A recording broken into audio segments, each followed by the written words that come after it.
Good afternoon, everyone. My name is Dr. Jodie Guest. I'm an infectious disease epidemiologist and professor and vice chair in the Department of Epidemiology at Rollins School of Public Health here at Emory University. I lead Emory's COVID-19 outbreak response team working in communities across Georgia. It is my pleasure to be the host of Emory's COVID-19 Facebook Live events to keep everyone up to date on the COVID-19 pandemic. I'm joined today by Dr. Colleen Kraft. She is an associate professor in the Department of Medicine in the Division of Infectious Diseases and an associate professor in the Department of Pathology at Emory School of Medicine. She is the associate chief medical officer of Emory Hospital and was one of our physician leaders at Emory in receiving and caring for patients who contracted the Ebola virus in West Africa. Good afternoon, Dr. Kraft, and thank you so much for joining me today. Thank you. It's always a pleasure to speak with you, Jodie. Thank you. I appreciate that. I'm going to spend a moment going over some COVID-19 numbers so that we can get right to some questions and more conversation. So in the past week, we have seen ramping up of cases of COVID-19 across the entire United States. In fact, 46 of our states have had rising cases in the past week, just the first week of January. The US has had more than 21 million cases of COVID-19. And to put this in perspective, we are 4.2% of the world's population, but have had 24% of all cases. And the timing of these cases is particularly predictive of a disastrous January. 30% of our cases in the US have been in December alone. That is 6.2 million cases in just 31 days, including multiple low testing days due to the holidays. By comparison, we had 4.3 million cases in November, and our previous worst month was July with 1.9 million cases. A large portion of the South is experiencing record hospitalizations, and the US hit a new record yesterday with 352,000 deaths in just 9 months from COVID-19. December was our deadliest month. Yesterday alone, 3,500 people died of COVID-19. The good news in all of this is that more than 15.9 million people have received at least their first COVID-19 vaccination across the globe, and the US has administered 5.5 million doses. But there has been variability across states as to how rapidly these vaccines are being administered, and that's where we're going to start today, Dr. Kraft. So let's start with vaccinations. The US is vaccinating healthcare workers and those working in and living in long-term care facilities as priority one. Some states are also now vaccinating those over age 65 and those over age 75. What do you think about the rollout so far across the United States and specifically here in Georgia? So I can speak mostly about our local rollout, which is, I think that it's been incredibly organized and very quickly. I do know that compared to previous rollouts of vaccines, that there is more difficulty in terms of organizing this. Remember, we're in the middle of a pandemic, and so there's a lot of issues that have to do with scheduling, having space to be able to do this, and some of the pragmatic logistic issues that I think it's hard to compare to previous vaccine rollouts for other diseases. I think any progress towards getting more people vaccinated is progress. I think there's been a lot of individuals that have criticized the rollout. I think there's always room for criticism in everything that we do, but I also am very hopeful that we can get better and better as time progresses in doing this. I also think that more than ever for this vaccine rollout, there's a hesitancy that has contributed to it not being quite as rapid. So I think we're looking at some issues from kind of both sides, both maybe the organization, the distribution, and then also the uptake by individuals. Absolutely. You're absolutely right. We've never tried a global rollout this quickly as we're doing right now. And so 5.5 million vaccines distributed in arms is not something to not be proud of. Let's talk a little bit more about vaccine hesitancy. What do we need to say and communicate to folks who are not sure if the vaccine is the right thing for them to do right now? Yeah, this is a great question, Jodie. And this is actually something I've spent a lot of time in the last couple of weeks doing, even for myself in the beginning, to understand what I was concerned about the vaccine or what I needed to know about the vaccine in order to keep myself safe and in order to be vigilant if I had any side effects. In general, I think when, so last night talking to a group of nurses at Shift Change, really appreciate those opportunities to be with my colleagues, to listen, to really hear what that's bothering them, that worries them. And so most of it is alleviated by when we understand what the vaccine actually does. And so many people are still under the impression that this is a live vaccine, that this is something that makes you infected with COVID, that you will then be diagnosed with COVID if you were to get tested after getting the vaccine. And so just understanding that sort of this mRNA vaccine, and again, I'm going to just talk about those today. There's a few other types of vaccines that are coming, but if we just talk today about the Pfizer and the Moderna ones that are in the most prevalent ones that are being used, Right. just want to focus in on that. So remember, it's sending a message into the cell that basically is like a 3D printer, if you think about it. So it's only printing the part of the virus that is the outside. It's that protein. So it's not doing anything like recreating the virus, or neither is it the virus that's carrying anything into the cell. And so when that cell 3D prints, it's literally printing the protein or creating that protein in our body, then our immune cells attack it. And that's really what these vaccines are doing. I think the other main question I'm getting is a lot about it happened too fast. I want to remind you that it happened fast because we had the will of the funders, the clinical groups. All of us wanted to get this work done. 75,000 people have received this and been closely studied. And so this is something where during the middle of a pandemic, we worked together to actually get this work accomplished. So I think that's something very important to remember, that if we would have I've been a part of a lot of vaccine studies. I've never been a part of anyone that reached this type of enrollment this quickly. So this is really important to remember when we think about how we accelerated some of the work. We did that on purpose because we had to. Our world is on fire from COVID, and we need a fire extinguisher, and that's a vaccine. So I think those are at least two of the main topics that we talked about. I also want to remind you that mRNA vaccines have been developed and studied for many years, although have not been given traditionally in humans. And so that is something that is different. But again, if you think about something that's sending a message to your cells to create that 3D printer protein, basically we're creating just the thing that we want our antibodies to react against, which is that spike protein, then I think it makes it a little easier to understand, no, I'm not going to test that looks like I have COVID, because I don't actually have any of the genetic aspects of COVID in my body. And then why we have side effects, right? We have side effects because our body's fighting that spike protein. Right. And the side effects, can we just go over a moment what we should anticipate when people do receive the COVID-19 vaccine, one of these two mRNA vaccines? Right. So the main ones that we're seeing are fatigue, headaches, muscle aches, and joint pain. And these are things that are very common, as you're aware, probably. People that think or perceive that they get the flu after the flu vaccine, that feeling that you feel when you have a viral infection, that feeling that you feel when you have a vaccine against a viral infection is actually your immune system trying to fight it and get rid of it. And so I think that that's something that, again, we always look hindsight, right? And say, man, I wish I'd spent more time talking about why the flu vaccine makes some people feel bad. But the reason that it makes people feel bad is because it's basically priming your immune system to get ready to fight flu should it see it. And I also want to remind you that it's not just about prevention of the flu, it's about your body being ready to fight it as soon as it gets there so it doesn't get worse. So flu vaccines, people focus a lot on the efficacy about how much it prevents, but it also just dramatically decreases the significance of illness or the seriousness of illness and death. And so those are the kind of things that having a robust immune response to your vaccine, it means that it's working. And these two vaccines, I will point out, both are effective at preventing you getting COVID-19, but also from preventing you getting severe COVID-19 if you do get it, just like you suggested with the flu vaccines.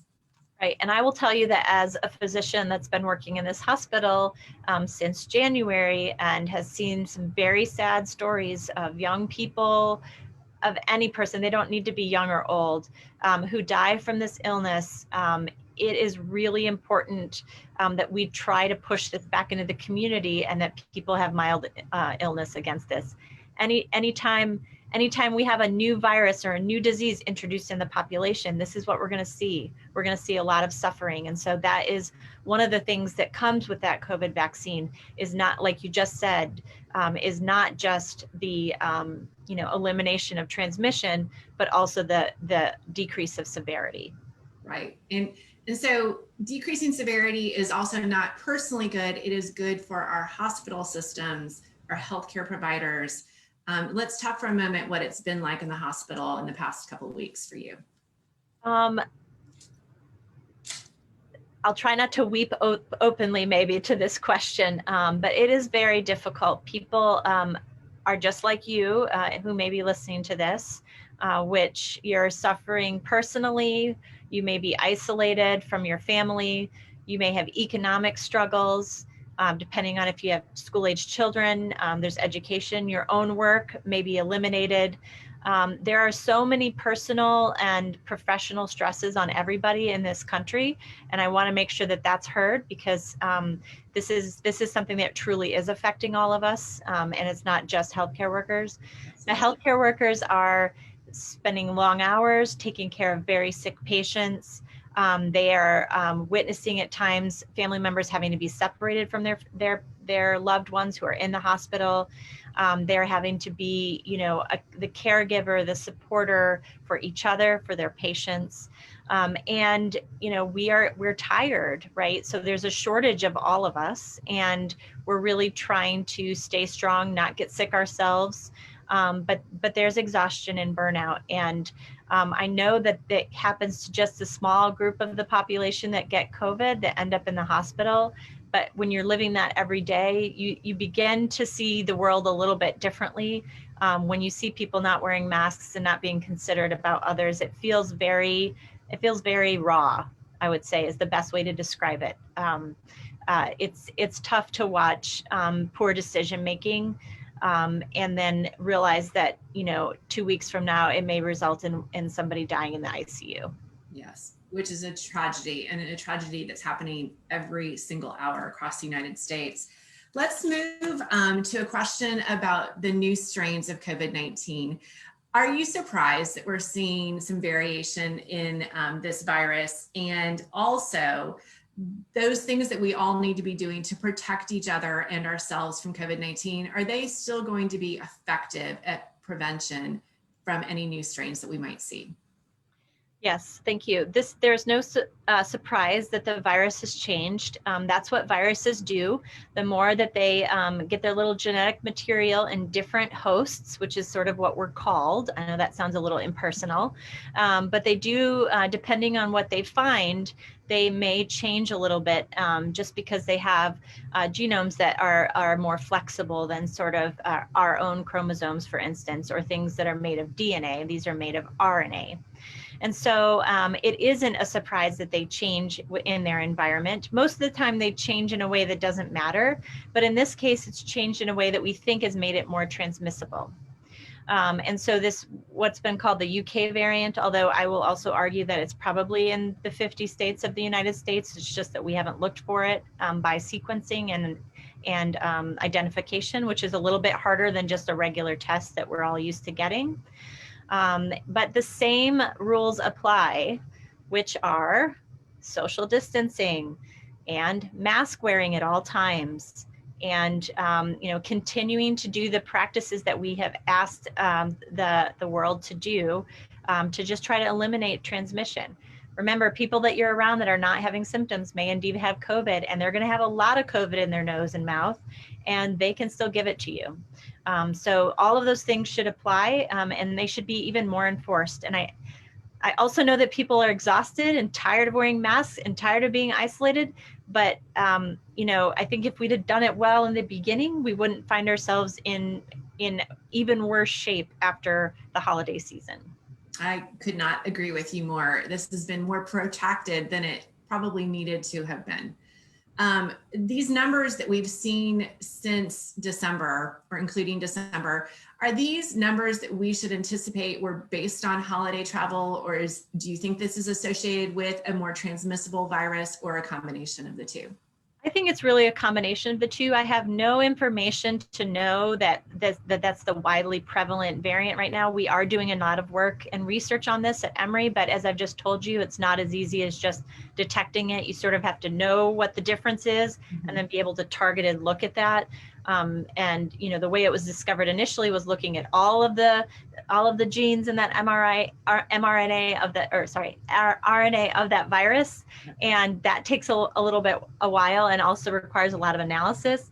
Now they're honing in on what part of it is different, but also developing assays against that. These aren't clinical assays; they're not high throughput, so they're sort of like surveillance type work that we're trying to pick up, but it's not as quick as like a regular test at this point, at least. I think that will change in the near future.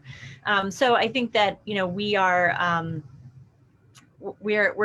I think that it's a combination of probably having a more transmissible variant, and also just people being so tired of, you know, not seeing their family members, doing the best that they thought that they could before getting together, but still getting together.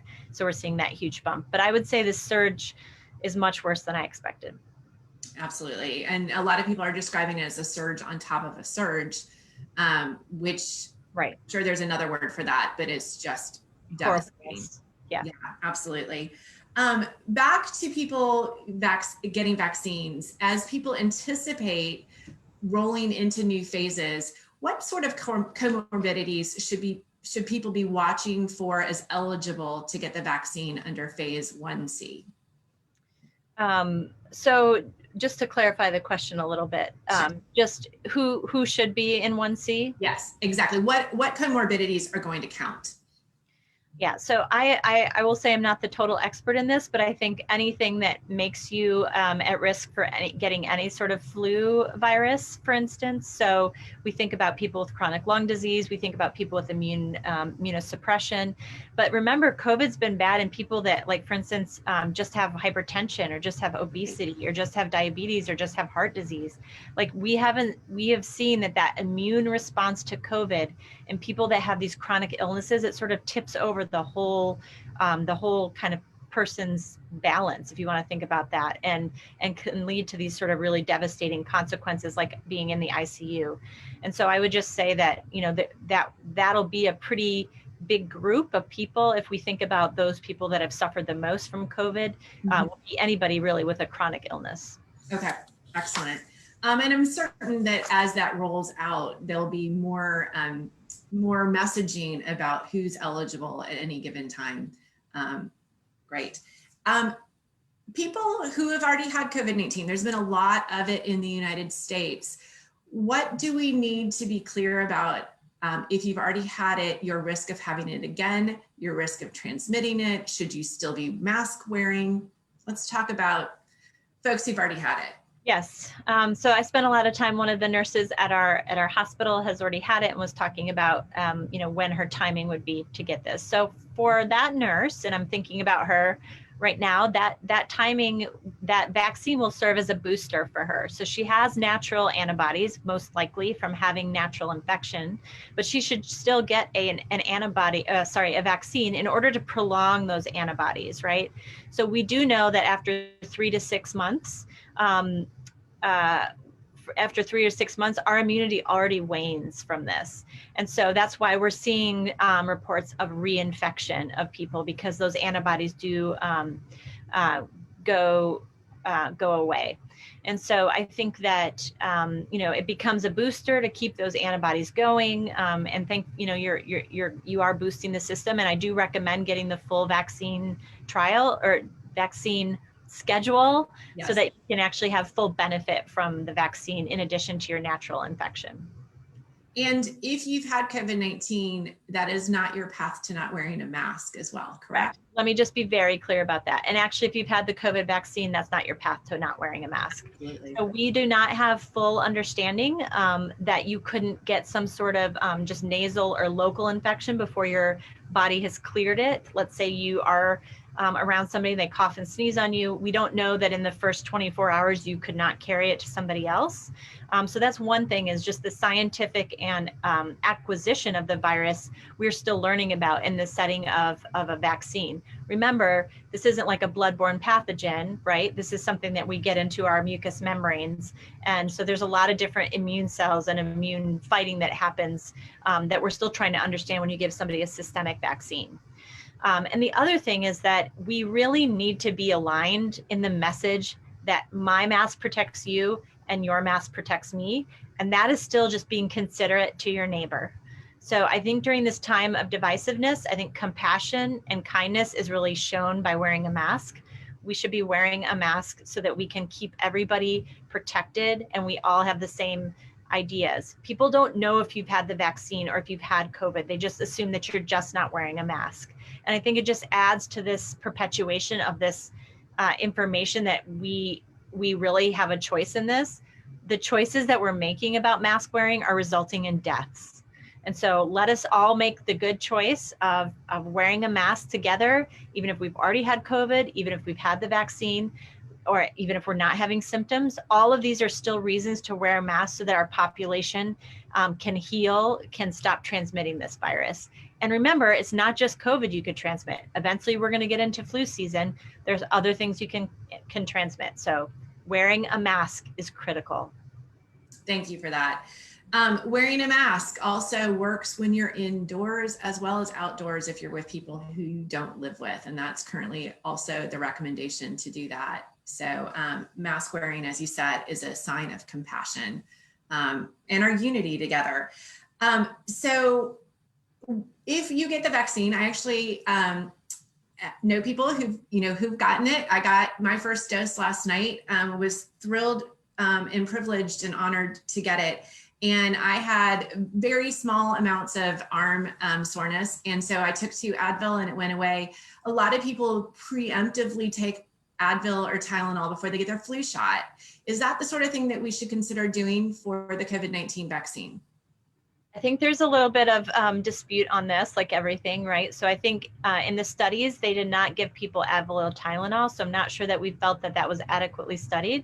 But I think for the ability for people, like if the arm pain is significant, I think it's fine to take it after the vaccination. I think taking it before, like I'm about to get my second vaccine. I did have some fatigue after the first one. And so I do plan on medicating sooner rather than later with Advil after my second vaccine, just because I would like to feel a little bit better sooner.